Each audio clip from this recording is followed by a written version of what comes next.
Bismillahirrahmanirrahim. Assalamualaikum warahmatullahi wabarakatuh. Waalaikumsalam warahmatullahi wabarakatuh. Bismillahirrahmanirrahim. Alhamdulillahirabbil alamin.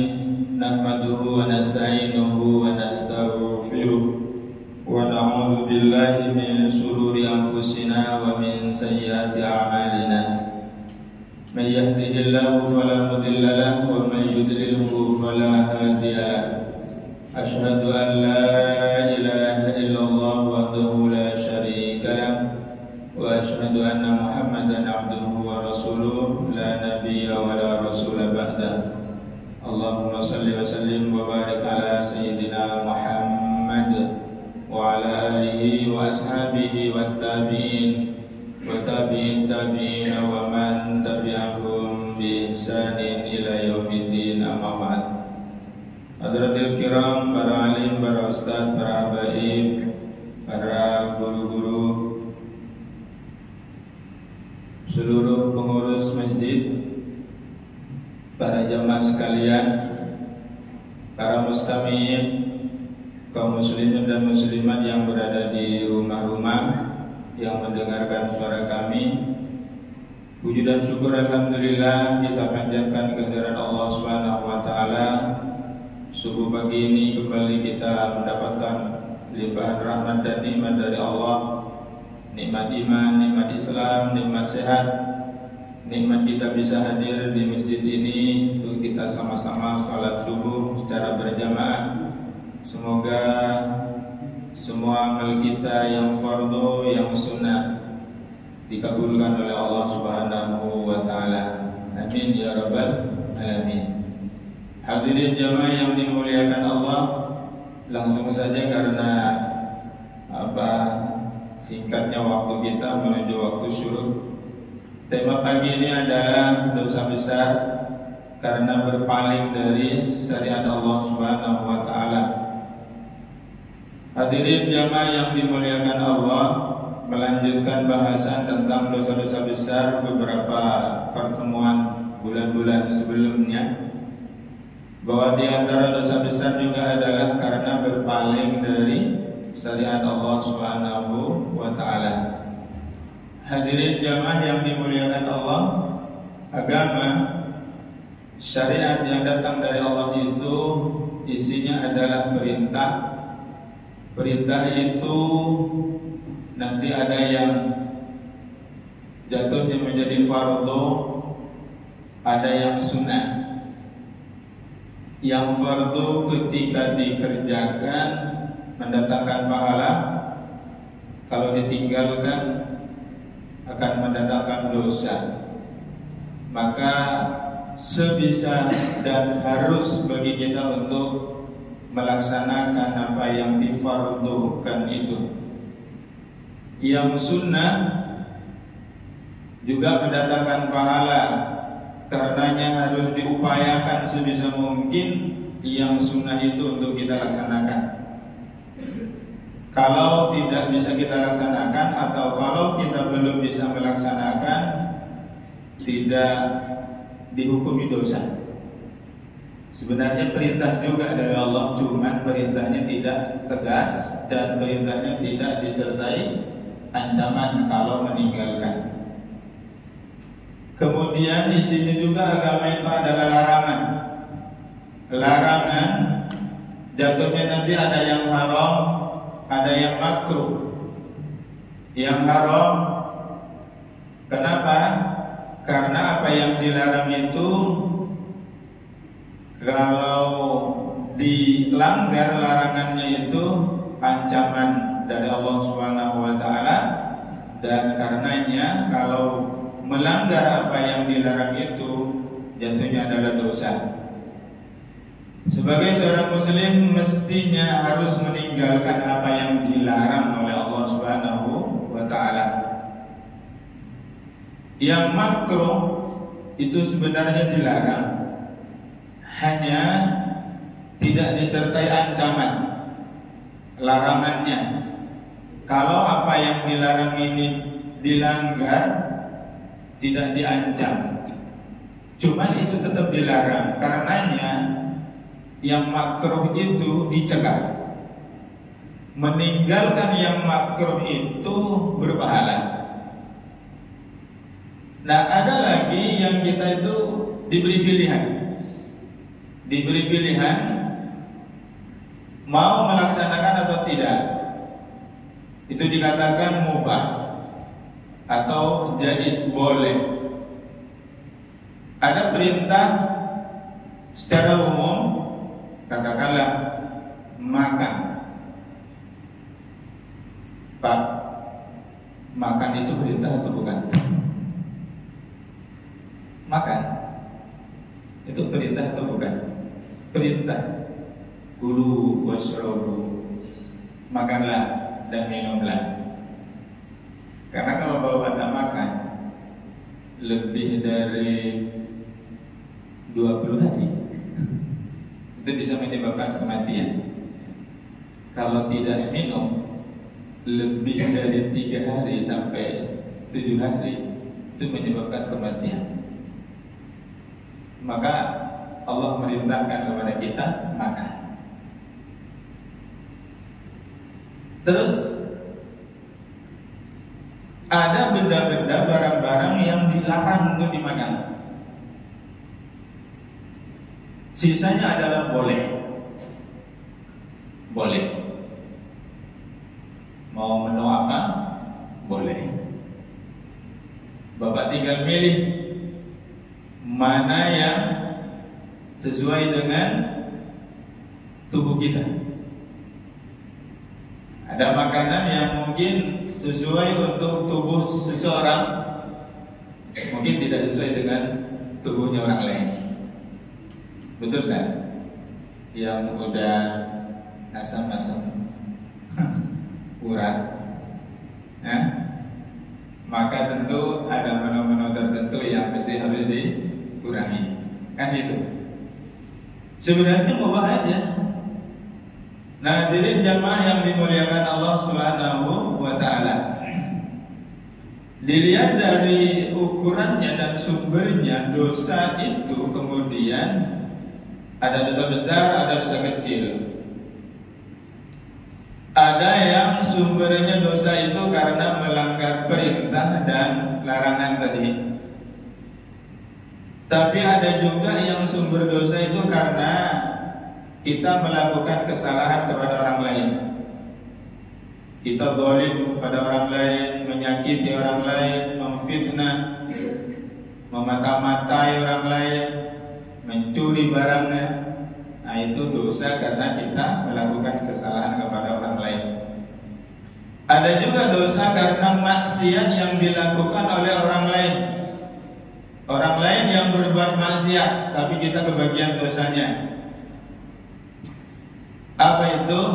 Yang pertama adalah karena memberi contoh yang buruk atau meninggalkan bekas yang buruk. Orang lain berbuat keburukan itu, kita udah berhenti, tapi orang lain masih melakukan perbuatan buruk itu, kita mendapat aliran dosanya. Atau karena maksiat yang dilakukan oleh orang lain. Orang lain berbuat maksiat, kita tidak, tapi kita kebagian dosanya. Kenapa? Karena itu termasuk fardu kifayah. Ada yang dosa itu karena meninggalkan fardu ain, ada yang karena meninggalkan fardu kifayah.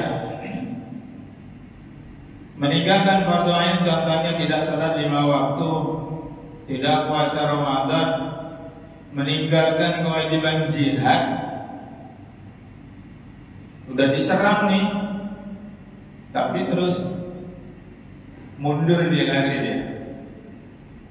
Dosa besar. Seperti saudara kita di Gaza, Palestina, haram hukumnya bagi mereka mundur. Maka yang harus mereka lakukan adalah hadapi dengan jihad. Meninggalkan fardu kifayah Kewajiban jihad juga masuk sisi fardu kifayah dari sisi bahwa jihad itu harus datang dari kepala negara. Ketika jihadnya adalah jihad ofensif, meninggalkan hukum qisas, pelaksanaan hukum qisas bagi pembunuhan itu fardu kifayah. Meninggalkan hukum itu dosa besar. Had bagi pencuri, meninggalkan hukuman had bagi pencuri itu juga dosa besar, dan itu fardu kifayah. Had bagi pezina, meninggalkan hukum pengelolaan sumber daya alam berdasarkan syariat Allah, itu termasuk dosa besar. Nah, itu semua adalah masuk dalam kategori berpaling dari syariat Allah Subhanahu wa taala, yang insyaallah kita akan bahas ayatnya. Hadirin jamaah yang dimuliakan Allah Subhanahu wa taala, dosa-dosa besar yang sudah pernah kita bahas di pertemuan bulan-bulan sebelumnya terkumpul dalam satu hadis, ada 7. Yang pertama adalah syirik, mempersekutukan Allah.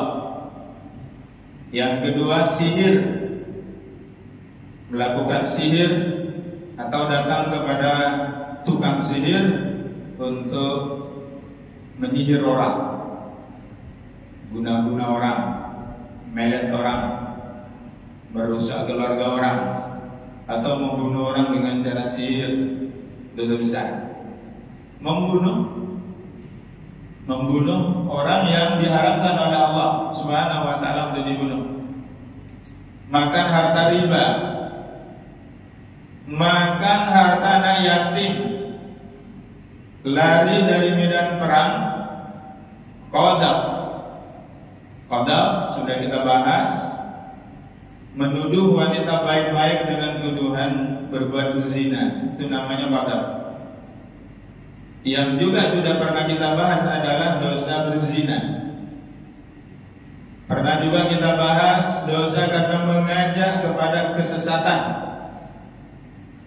Juga kita pernah bahas tentang tajassus.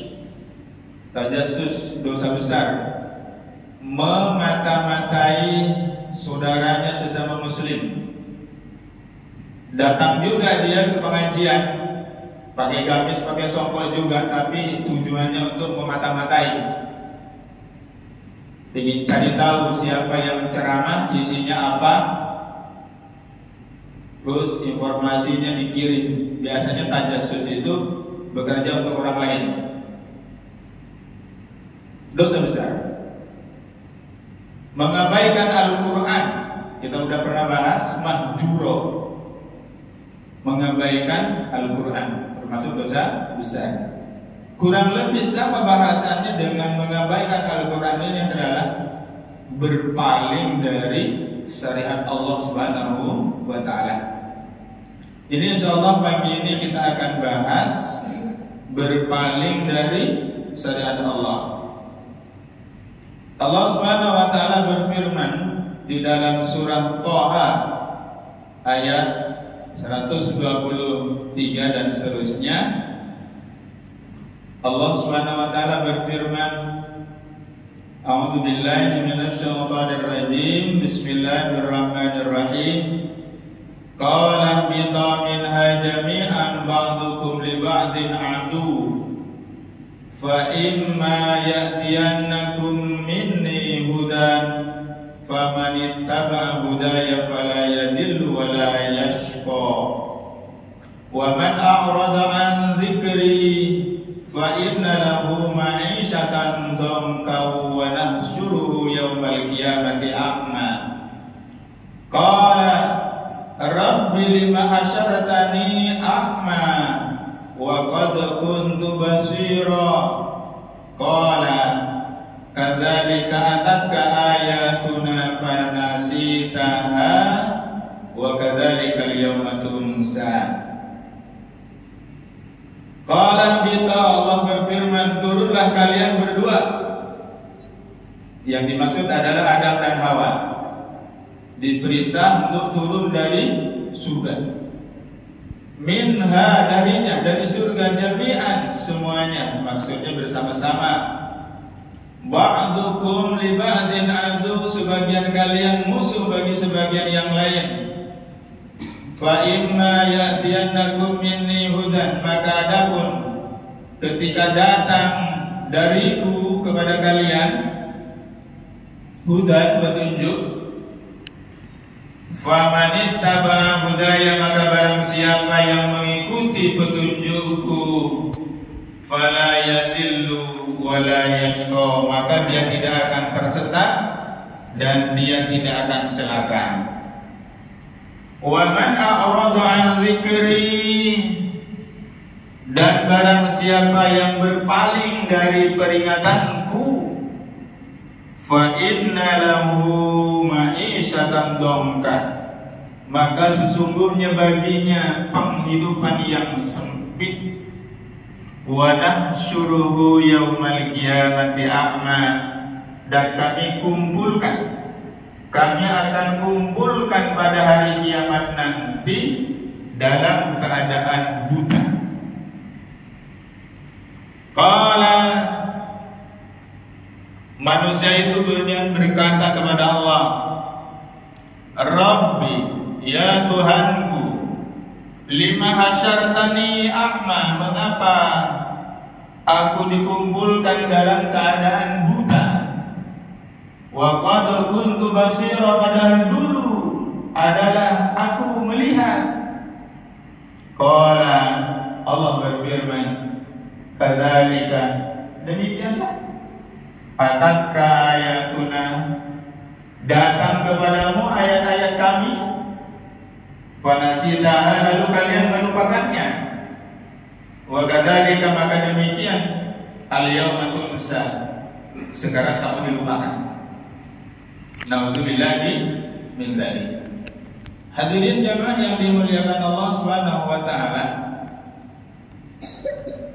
seruan ini ditujukan kepada Adam dan Hawa. Qala bitu minha jami'an. Dulu ceritanya di surga, Nabi Adam dan Hawa, ibunda Hawa, diminta oleh Allah untuk turun ke dunia. Ulama tafsir memahami bahwa seruan ini termasuk juga tercakup di dalamnya menyeru kepada seluruh keturunannya, keturunan Adam dan Hawa. Artinya seruan ini yang diajak bicara adalah Adam dan Hawa, tapi juga yang dimaksud untuk juga semua keturunannya. Ba'dukum li ba'din adu, sebagian kalian bagi sebagian yang lain menjadi musuh. Menurut sebagian mufassir, maksudnya adalah anak cucu keturunan Adam. Artinya di antara sesama manusia itu nanti akan terjadi sikap saling bermusuhan karena kedengkian, karena perbedaan agama, karena kezaliman. Mufassir lain berpendapat maksudnya adalah kelompok manusia dan kelompok iblis. Yang saling bermusuhan itu adalah kelompok manusia, anak cucu Adam, dan kelompoknya iblis. Kenapa? Karena waktu di surga yang menggelincirkan Adam itu adalah iblis. Hadirin jamaah yang dimuliakan Allah, fa imma ya'tiyannakum minni, maka jika datang kepada kalian dariku hudan, petunjuk, yang dimaksud petunjuk adalah nabi dan rasul yang diutus oleh Allah kepada manusia, kepada anak cucu keturunan Adam, dan juga kitab yang dibawakan kepada mereka, syariat yang diberikan kepada manusia, wahyu Allah yang sudah dibawa oleh nabi dan rasul yang sudah disampaikan kepada manusia itu. Termasuk juga yang dimaksud adalah Al-Quran. Dan Al-Quran menyebut para nabi itu dengan hadin, pemberi petunjuk. Dan Al-Quran itu sendiri adalah hudan linnas, yaitu petunjuk bagi manusia. Apa itu petunjuk? Petunjuk itu artinya adalah sesuatu yang mengantarkan kepada tujuan. Apa tujuan manusia hidup di dunia? Adalah ridha Allah. Ghayatul ghayah, tujuan tertingginya manusia beramal, beraktivitas itu adalah ridwanullah, yaitu ridha Allah. Itu tujuan tertinggi. Maka apa saja yang mengantarkan manusia itu kepada ridha Allah ada di dalam Al-Quran, ada di dalam syariat yang telah disampaikan oleh Rasulullah Sallallahu Alaihi Wasallam.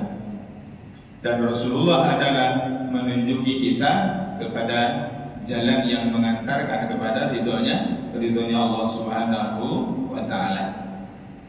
Faman ittaba'a hudaya fala yadillu wa la yashqa. Siapa yang mengikuti petunjuk Allah, beriman terhadap Rasul yang didatangkan kepada manusia, membenarkan kitab yang dibawanya, melaksanakan semua perintahnya dan menjauhi semua yang dilarangnya, fala yadillu wa la yashqa, maka dia tidak akan sesat dan tidak akan celaka.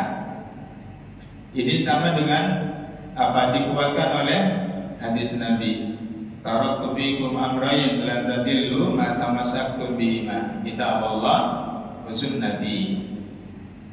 Aku tinggalkan untuk kalian dua perkara, kata Rasulullah, dan kalian tidak akan sesat selamanya selama kalian berpegang teguh kepada keduanya. Apa itu? Kitabullah dan sunnahku. Hadirin bapak-bapak yang dimuliakan Allah Subhanahu wa Ta'ala, Ibnu Abbas pernah berkata, Allah Subhanahu wa Ta'ala menjamin barang siapa yang membaca Al-Quran dan mengamalkan isinya, maka dia tidak akan sesat di dunia dan tidak akan celaka di akhirat. Lalu Ibnu Abbas membacakan surah Thaha ini dimulai dari ayat 123 dan seterusnya. Wa man a'rada an dzikri, yakni siapa yang berpaling dari peringatanku, maksudnya adalah berpaling dari petunjuk Allah, berpaling dari agama ini, berpaling dari syariat Islam yang dibawa oleh Rasulullah ini, tidak mengimani atau tidak menjalankannya, tidak menjadikannya sebagai panduan hidup, maka fa inna lahu ma'isyatan dhanka, maka sungguhnya baginya penghidupan yang sempit. Apa makna dhanka, kehidupan yang sempit itu? Ma'isyatan dhanka, yaitu tidak ada ketenangan bagi manusia ketika meninggalkan syariat Allah. Dadanya tidak lapang, bahkan selalu sempit dan sesak. Kenapa? Karena kesesatan yang berada di dalam dirinya. Makna lainnya ma'isyatan dhanka itu adalah kesengsaraan, sengsara hidupnya di dunia, atau pekerjaannya yang buruk, rezekinya yang kotor, banyak hartanya tapi dapatnya dari pekerjaan yang buruk dan kotor. Itu makna ma'isyatan dhanka, kehidupan yang sempit. Banyak keluarganya tapi merasa sempit dunia. Kenapa? Bermusuhan, meninggalkan syariat. Hadirin jamaah yang dimuliakan Allah, makna lain ma'isyatan dhanka adalah kuburannya menyempit hingga tulang belulangnya berantakan. Azab kubur. Di dalam tafsir Ibnu Katsir ada hadis.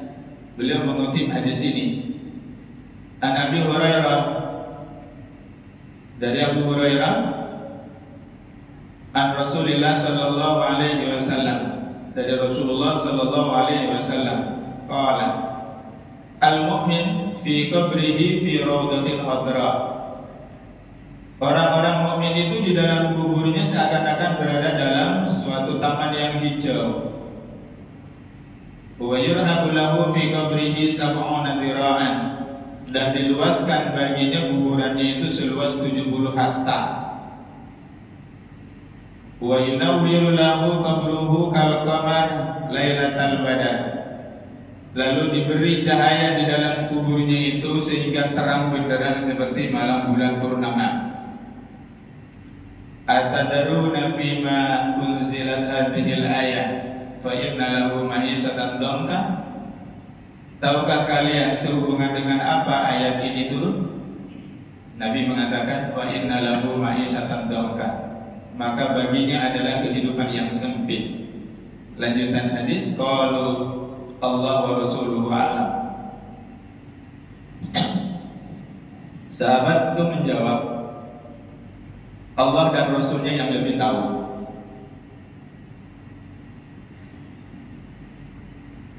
Qala, kemudian Rasulullah sallallahu alaihi wasallam bersabda, Adzabul kafir fi qabrihi, azabnya orang kafir di dalam kuburnya adalah walladzi nafsi biyadihi, demi Tuhan yang jiwaku berada di dalam genggaman kekuasaannya. Innahu, sungguhnya dia orang kafir dalam kuburnya itu la yusallatu alaihi tis'atun wa tis'una tanninan,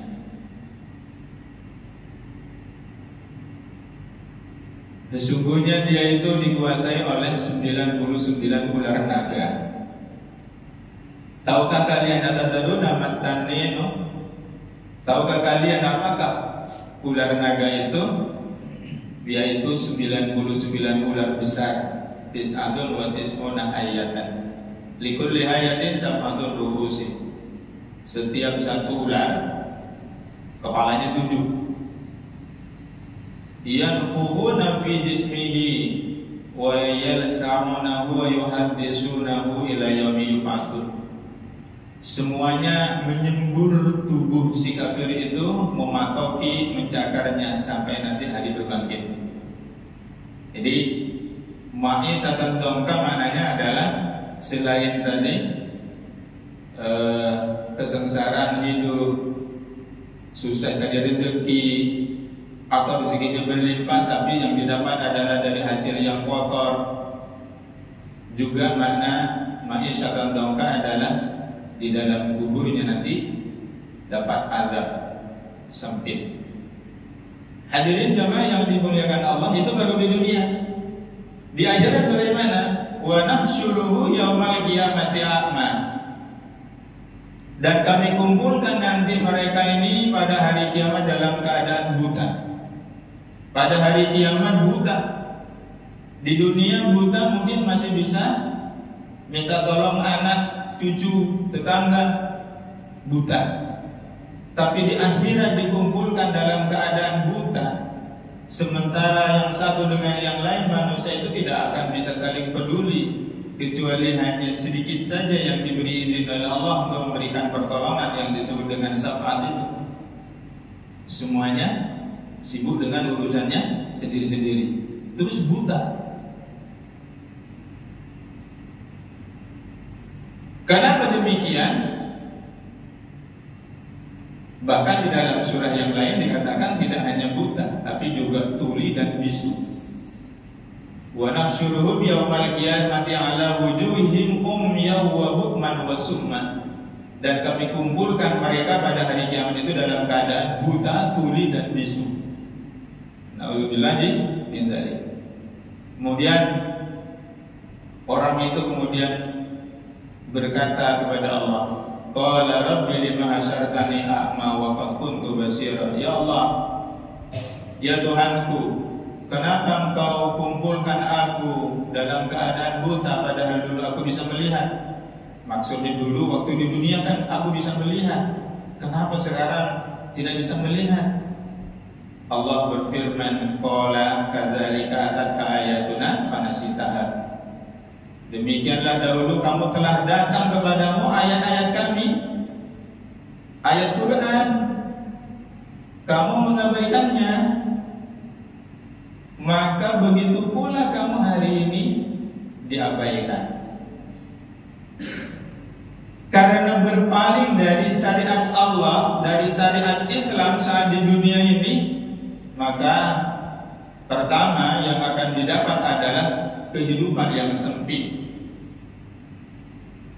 Sementara Allah mengatakan bahwa Islam itu rahmatan lil alamin. Mana dirasa rahmat seluruh alamnya? Meninggalkan Al-Quran lalu mengambil selain Al-Quran, itu disebut berpaling dari syariat Allah Subhanahu wa taala. Berpaling dari syariat Allah di dunia, ancamannya adalah kehidupan yang sempit, dan di akhirat dikumpulkan dalam keadaan buta. Hadirin jemaah yang dimuliakan Allah, ketika manusia berpaling dari syariat Allah, maka kemudian dia mengambil hukum yang dibuat oleh manusia itu sendiri. Dan ketahuilah bahwa hukum buatan manusia itu mengandung kelemahan. Manusia itu ketika membuat hukum, aturan, perundang-undangan, sifatnya subjektif, terbatas, dan tidak bisa menjangkau untuk masa depan.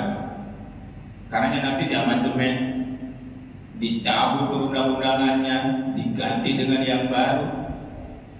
Tidak demikian dengan undang-undang yang datang dari Allah, Al-Quran, syariat Allah. Kenapa? Karena dia datang dari Zat yang Maha Kuasa, Maha Pencipta, Maha Pengatur.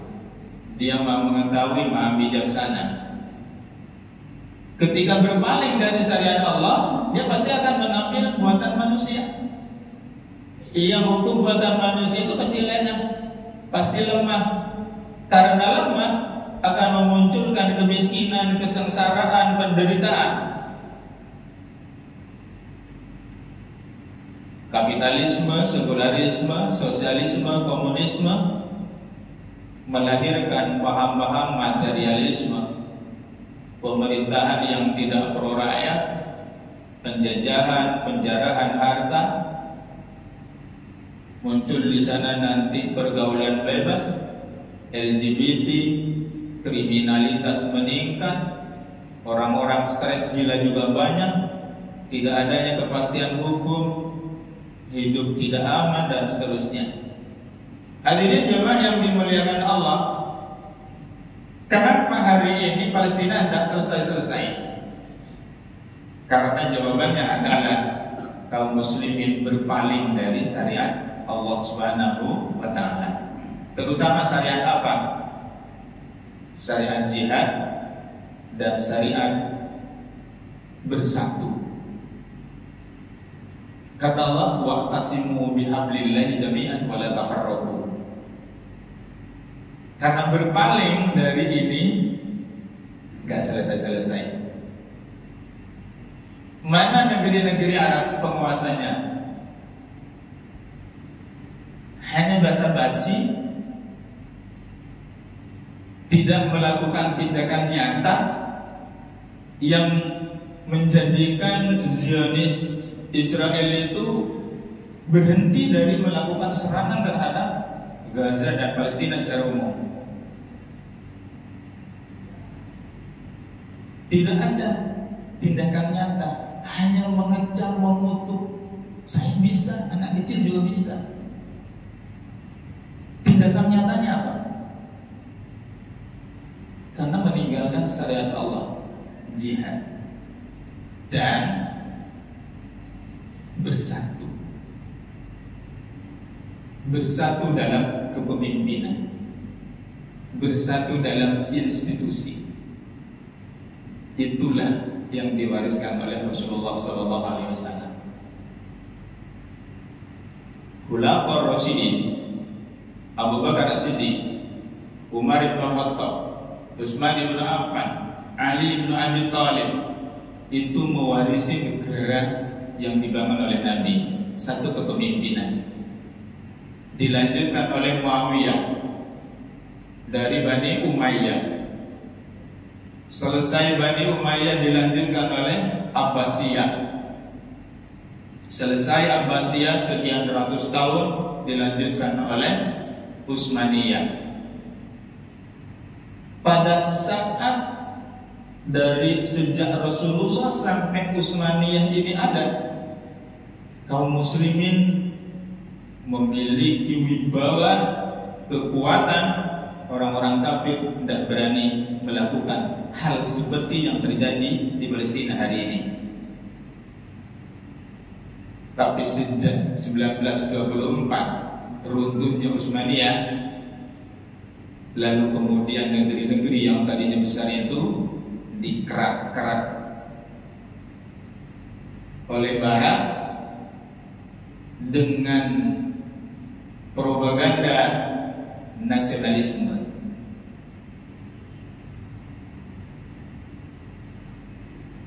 Jadi karena telah meninggalkan syariat bersatu itu, lalu kemudian mengambil paham nasionalisme, paham kebangsaan tadi. Hari ini negeri-negeri yang lain itu mengatakan itu urusannya Palestina, bukan kami. Yang penting bangsa kami tidak. Itu nasionalisme. Negeri-negeri Arab dan sekitarnya itu. Hadirin jamaah yang dimuliakan Allah Subhanahu wa taala, karena berpaling dari syariat Allah itu kondisinya kayak hari ini kaum muslimin adalah terzalimi, kemiskinan, kesengsaraan, kehinaan, ketergantungan kepada negara-negara barat. Hadirin jamaah yang dimuliakan Allah, sudah masuk waktu syuruknya, saya harus berhenti.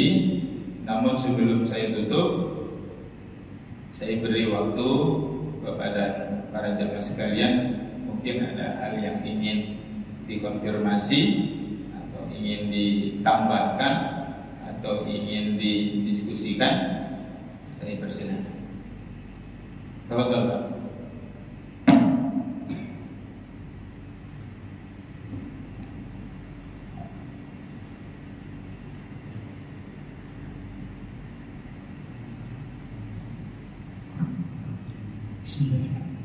Assalamualaikum warahmatullahi wabarakatuh.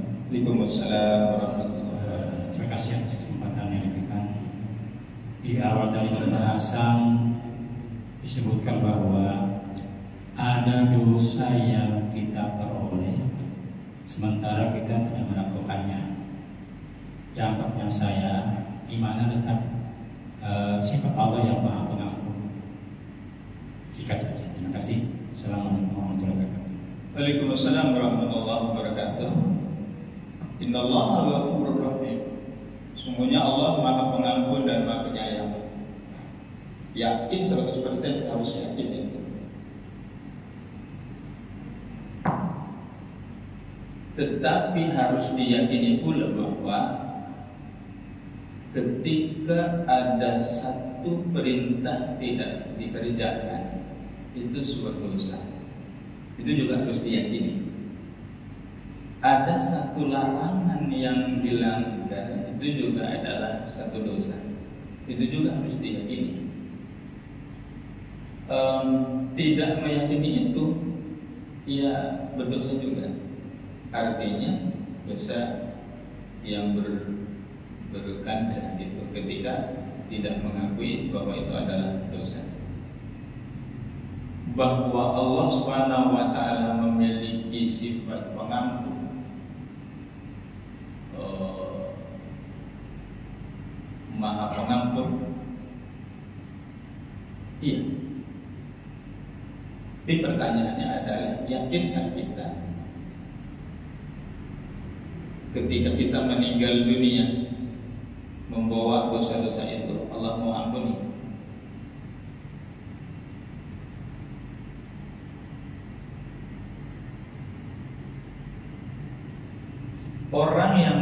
mati membawa dosa syirik, pasti tidak diampuni oleh Allah. Itu ketentuan Allah, ketentuan dari Allahnya, gitu. Dari sang pembuat hukumnya itu, orang yang mati membawa dosa syirik tidak diampuni oleh Allah Subhanahu wa taala. Wa yaghfiru ma duna liman yasha. Tapi Allah mengampuni dosa-dosa selain syirik. Orang yang pernah berbuat syirik segera bertaubat dia, Allah akan mengampuni. Yang dimaksud tidak diampuni itu dia meninggal dunia membawa dosa syirik. Untuk dosa-dosa yang lain, Allah bisa saja ampuni dengan sifat maha pengampunnya, maha rahimnya, bisa saja Allah ampuni nanti. Tapi pertanyaannya adalah, apakah Allah Subhanahu wa taala nanti akan mengampuni dosa-dosa kita yang banyak itu misalnya? Ketika kita tidak melakukan sesuatu, apa yang diperintah kita tidak pernah kerjakan, usaha aja enggak gitu. Yang dilarang kemudian kita langgar. Misal gitu loh, meninggalkan fardu kifayah, ini paling berat. Meninggalkan fardu kifayah. Kalau fardu ain, kan kita tidak perlu orang lain. Kita bisa melaksanakan apa yang diperintahkan oleh Allah yang fardu ain itu. Yang berat itu adalah ketika fardu kifayah. Selama ini kita tidak, seakan-akan fardu kifayah itu nomor 2, dan kita tidak pernah takut dengan kewajiban fardu kifayah. Kenapa? Karena yang dipahami selama ini fardu kifayah itu adalah penyelenggaraan jenazah. Penyelenggaraan jenazah saja. Sementara kewajiban adanya yang memerintah untuk kita bisa berjihad, yang menerapkan hukum qisas, yang menerapkan hukum had bagi pencuri, yang menerapkan pengelolaan sumber daya alam ini supaya dikelola berdasarkan syariat Allah. Itu kan bisa sendiri kan? Kita orang-orang per orang melaksanakan hukum-hukum ini tidak bisa kan? Harus kolektif, harus fardu kifayah. Supaya bagaimana bisa dikerjakan ini fardu kifayah, ya harus diupayakan bersama, diupayakan bareng. Selama fardu kifayah itu belum dilaksanakan, maka mengupayakannya adalah ada pada setiap kita, pundak-pundak kita. Jadi bedanya antara fardu ain dengan fardu kifayah itu, kalau fardu ain itu seruan yang dituntut adalah setiap orang mengerjakan. Kalau fardu kifayah, seruan yang dituntut oleh Allah, terlaksananya apa yang diserukan itu. Apakah yang mengerjakan itu semuanya atau hanya sebagian saja? Selama apa yang menjadi konten seruannya itu terlaksana dengan baik, Allah nggak persoalkan mau sebagian atau mau seluruhnya mengerjakan. Contoh begini, di sini ada orang meninggal dunia di sekitar masjid kita. Allah nggak persoalkan itu. Yang ikut menyelenggarakan penyelenggaraan jenazah itu seluruhnya atau hanya sebagiannya. Yang dituntut oleh Allah adalah jenazahnya dirawat, dikerjakan, dilayani dengan sempurna, dimandikan, dikafani, disolatkan, dikuburkan secara sempurna. Allah nggak lihat kamu ikut nggak tadi. Setiap orang nggak ditanya. Yang penting adalah apa yang diserukannya itu sudah terlaksana dengan baik. Masalahnya sekarang adalah seruan Allah ini, bagi contoh, seruan Allah ini nggak dikerjakan, bahkan tidak diupayakan. Yang mengupayakan hari ini di stigma radikal teroris, gitu kan?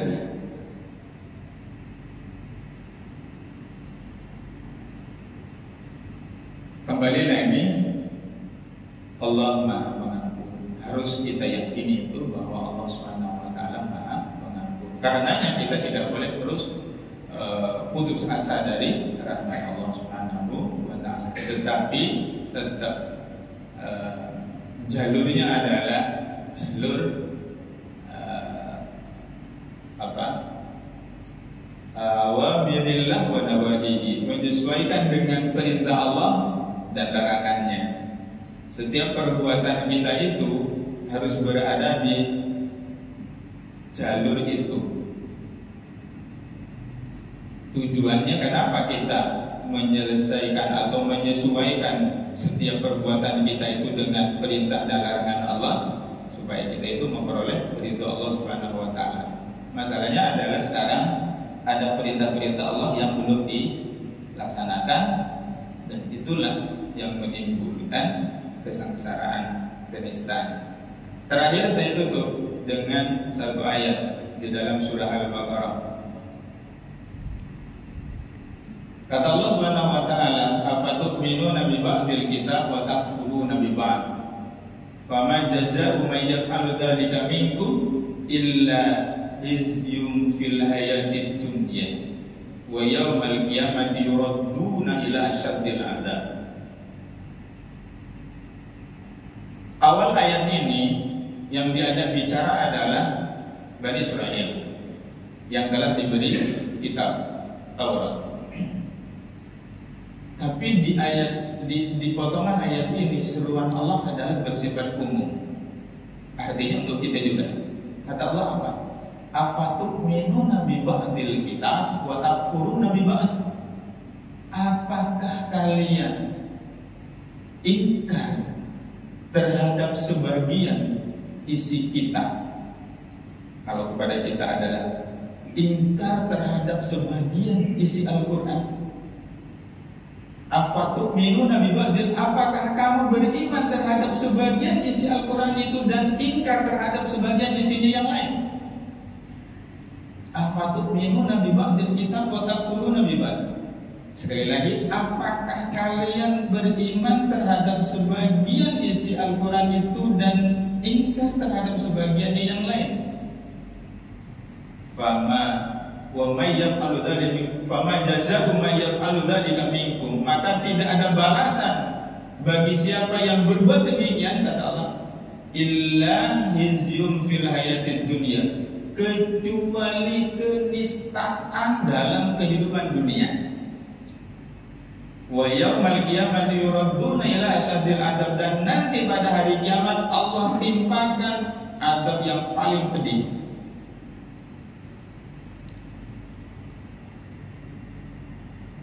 Kenapa kemudian kondisinya kaum muslimin sekarang seumumnya di dunia ini sengsara, nista, miskin, tidak berdaya, dijajah gitu? Karena tadi beriman terhadap sebagian dan ingkar terhadap sebagian yang lain. Itulah di dalam tema judul ini adalah karena berpaling dari syariat Allah Subhanahu wa Ta'ala. Semoga Allah Subhanahu Wa Ta'ala mengampuni kita semuanya, dan mudah-mudahan ini menjadi pembuka bagi kita untuk kemudian terus mengupayakan untuk bisa melaksanakan apa-apa yang telah diperintahkan oleh Allah secara sempurna, secara kapan. Demikian adalah yakum ajmain pukul 6.00 di jam laptop saya. Semoga Allah Subhanahu Wa Ta'ala mencatatnya kita berada dalam majelis ilmu dan memberinya pahala kebaikan kepada kita dalam majelis ini, dan Allah mengampuni kalau ada hal yang kurang dan ada yang hilang. Subhanakallahumma wa bihamdika asyhadu an la ilaha illa anta astaghfiruka wa atubu ilaik. Wassalamualaikum warahmatullahi wabarakatuh. Waalaikumsalam.